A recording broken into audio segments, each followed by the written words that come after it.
Hey everyone, welcome back to the Courageous Leaders podcast. I'm Jo, your host, and today we're diving into a topic that's not just a leadership buzzword, but a real game changer when it comes to creating teams that can thrive. So today we're going to talk about empathy, but what does it really mean to lead with empathy? So before we get into it, let me ask you a few questions. When your team hits a bump, is your first reaction to fix the problem or to ask what's behind it? When someone underperforms, do you assume they lack ability, or do you take a moment to consider what might be going on beneath the surface? And then how often do you pause to find out how your team feels rather than just measuring what they've done? These are the little markers that show whether you're leading with empathy or simply managing outcomes.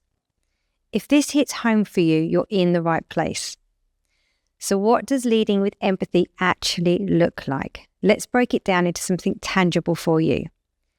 Empathy is about understanding why someone might be struggling, not just reacting to the struggle itself. A great example is a CEO I once worked with kept seeing one of his senior leaders miss deadlines. His instinct was to call them out, ask what's going on, and just push for faster results. But instead, we tried something different.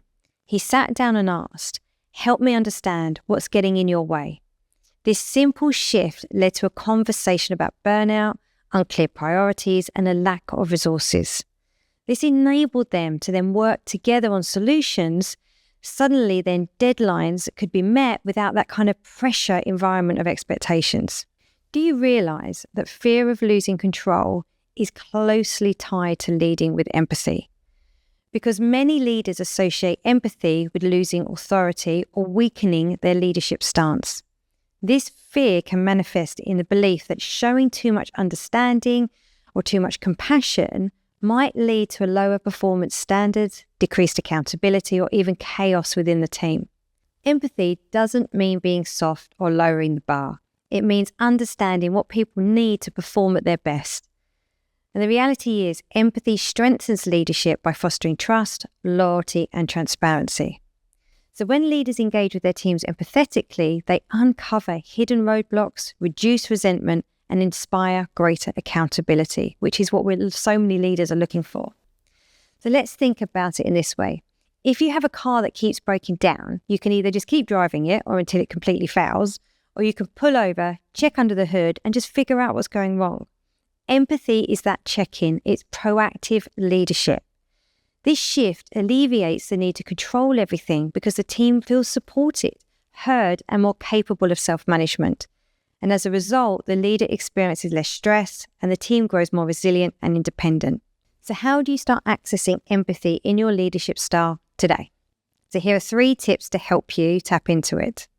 Number 1, just always start with empathy. It's the first place to go, even how frustrated you are with a team member.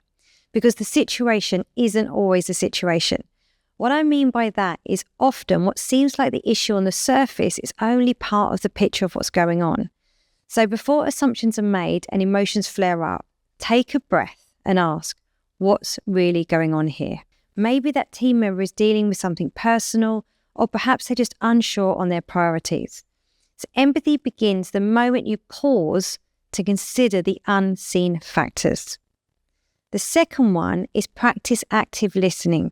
So in your next meeting, focus fully on the person speaking. And what I want you to do is I don't want you to think about your reply. Clear your head, listen to them, and then reflect back what you've heard, and then use questions to clarify what they said so you make sure you're on the same page. This shows your team member that their voice matters, and it helps you uncover any layers you might have missed that you weren't aware of to really change how you then lead going forward. The last one is just check in regularly. Empathy isn't a one-time thing. Make it a habit to check in with your team members, and not just about work, but how they're doing personally. Even a quick just, how are you feeling today, can go a long way to building trust. These small, consistent actions are what shift the culture over time and build stronger, deeper relationships. And finally, empathy isn't just good for your team, it's good for you. When you lead with empathy, you create the kind of environment where people want to give their best, where they feel valued, and where collaboration naturally flourishes. And then this in turn fuels innovation and resilience. So leaning into empathy isn't a loss of authority, it's a gain in connection, perspective, and collective success.